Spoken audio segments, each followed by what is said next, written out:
That's right. Welcome in, welcome back, folks, to a Notre Dame's 2023 schedule has been finalized. What do we make of it on our first glance edition of the Always Irish Show? As always, you can find a program on YouTube. Do hit subscribe if you haven't yet. Appreciate it very much. Give the video a thumbs up. Helps Johnny in the algorithm. Notifications on. That way you'll be alerted every time a new episode drops. You don't want to miss anything. Twitter, search bar, Always Irish, rat. Always Irish Inc. Emails, alwaysIrishND@gmail.com. Audio only, anywhere you want me. You can get me. Call-in line. Lively this morning. Lively. 312-900-8815. Tell your boy what you heard and seen. Irish Wire. Google it every day. Read about Notre Dame football. So, I got to tell you guys, I'm a little confused. I'm a little embarrassed about something here. Follow me. I've been looking lately at Notre Dame's future schedules, right? And when I Google it or look it up on a website or whatever, I swear I'm not dreaming. Maybe it's where I was looking. A lot of years, future schedules will have the teams you're going to play just stacked.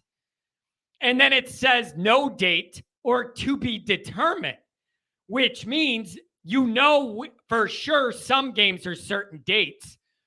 Then the rest, you wait and see. I was seeing dates attached to some of these games.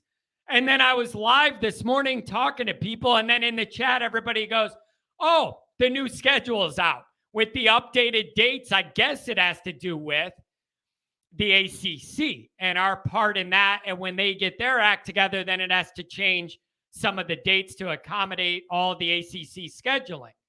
But I got to admit, I thought the dates were the dates. And I was operating with this 4-game block in the middle of the season that was heavy. And now it's diluted and spaced out different.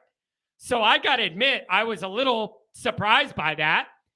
But here we are. So forgive me if you guys see anything in the next couple days. I pre-recorded that references that 4-game heavy block in the middle of what I thought was going to be the season because we have new dates. So I'm sorry. I got to get with the program. All right. Here we go. Navy, Tennessee State, NC State, CMU, Central Michigan, I believe. That is your first month. If you are not 4-0 after this month, something's wrong. Something's wrong, and this show's going to turn dark. If you're not 4-0, shut it down. Okay? Especially after what happened last year. No.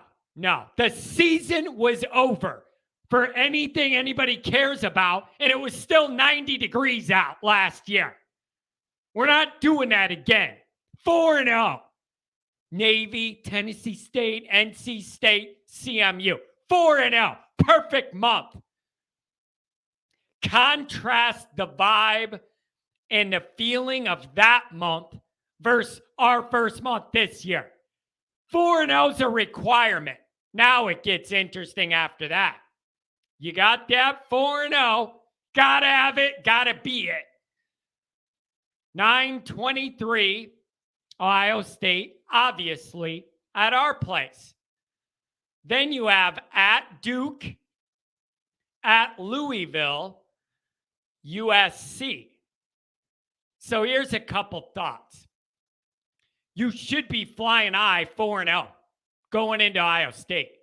I don't know what they're going to do before they play us, but from our end, I am fully anticipating full on tilt, undefeated, 4-0 Notre Dame, all the excitement in the world on South Bend for 9/23. Okay? Here's what's interesting, though. That next game, that next week, is at Duke, our old buddy Mike Elko. Now, what's interesting about that is, one is, yes, he's doing a good job. Duke's on the rise. But it's more about whether you win or lose. It's more about how Notre Dame's going to be the week after that heavy game against Ohio State. Whether we win or lose, it's going to be heavy, and there's a big physical and emotional toll that's going to be spent that Saturday night in Notre Dame Stadium on 9/23. So I'm looking at Duke being tricky, up and coming program, but not considered a good football school. Like Mike Elko, it'll all sneak up on you if you let it, is what I'm saying. Don't let it. Don't let it. Okay? So that's number one tricky spot that's not obvious. Obviously, I'm not going to say Ohio State's a tricky ball game. I'm not telling you guys anything you don't know. But then that Duke game, that's tricky. You're good or bad. Good or bad. It's going to be heavy that next week after Ohio State, and it's at Duke. I'm looking at that. Then you're going to Louisville after that. I think I know how Louisville does this. This is like their Super Bowl. It's going to be a blackout. It's night game, the whole thing. That's this Louisville vibe. Okay? So at Louisville, it's going to be the night game, the blackout, go crazy, whatever. Yeah, Notre Dame should win the game easily. Tough dynamic. Like it's just, they're trying to make it hard on you. You know, it's Louisville. They're going to make it at night, make it loud in there. A blackout, try and build the excitement. Notre Dame's coming to town. We're everybody's Super Bowl, especially a team like Louisville. You know that. So that little stretch, Ohio State at Duke, at Louisville, squeezed in the middle there. 2 ACC road trips with different dynamics. The Duke part sneak right up on you, and the physicality and emotional overlay from the week before. And I know the Louisville thing. They're going to make it as big of a deal as anything could be happening in that high school Louisville stadium. That's the deal. Then you have USC back at home. All right? So that's a tough little stretch. Ohio State at Duke, at Louisville, then back home for USC. That is a tough stretch in the middle of your season. And I think the key to it all is making sure you're 4-0 getting to Ohio State. And whatever happens there, you're either undefeated, 1 loss, and we go kind of break into that middle second half of the schedule. So that window's tough. Then after USC, you have a bye. So we got 2 byes very late in the year. That's interesting. Very late in the year. So that's kind of unique to have them both this late. USC, bye. Then you have Pitt and their coach losing his mind about whatever the topic of the day is. So, and then you have Clemson. So USC, bye, Pitt, Clemson. Here's the deal with Pitt.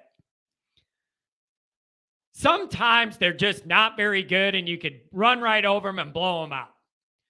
But sometimes Pitt plays Notre Dame tough.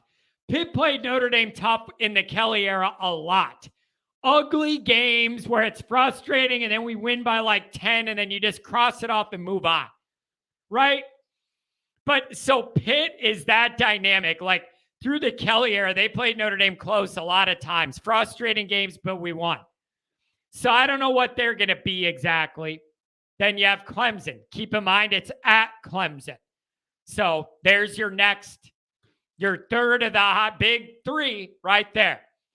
Okay? So the benefit is at least Ohio State and USC are both home, unlike last year. That helps a lot. And so you do have to go to Clemson. They got a new offensive coordinator. Looks like Cade Klubnik's going to be the QB. What are they going to look like? I don't know, but it's late in the year. You'll have a good feeling by then. Okay. Then you have another bye. And then you have the Wake Stanford ending. And I know what you're thinking, what I'm thinking. Beat the brakes off Wake, beat the brakes off Stanford. What a good end of the year, right? Here's the only thing. We have Wake's quarterback. And I don't know what that does for the Notre Dame weight game next year. Maybe it's we have their quarterback, so they're going to be worse. We're going to be better. Don't worry about it. I don't know. But I'm also, it's in my mind, what if these guys are all out to level this dude because he left them for Notre Dame and now they're playing him? So what if they have an extra axe to grind, like are extra fired up? I don't know. But he was their quarterback. Now he's ours. 1 year later, that's going to be an interesting dynamic no matter what. And then you have Stanford without the smirk. Half the fun of Stanford was making fun of David Shaw's face that I don't like, and now he's no longer there. So I don't know what you're going to get out of Stanford, but I just know they're bad at football. Oh, John, but they beat us last year. Yeah, you're kind of proving my point about how bad we were at that time. Didn't mean they were good. It just mean we were bad too. So let's recap. Interesting scheduling. And I'm wondering if it's like Notre Dame finally got the memo, schedule some wins early in the year rather than have your season end right away. I don't know. Navy, Tennessee State, NC State, CMU, 4-0.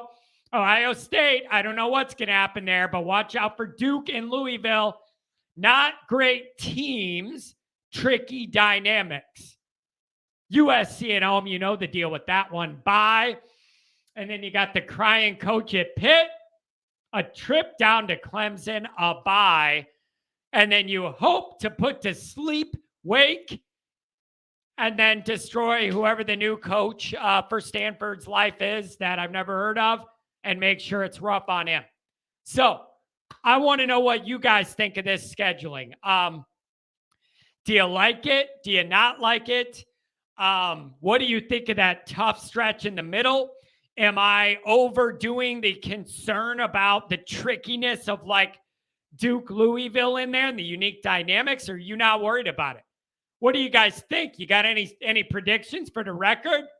Let me know.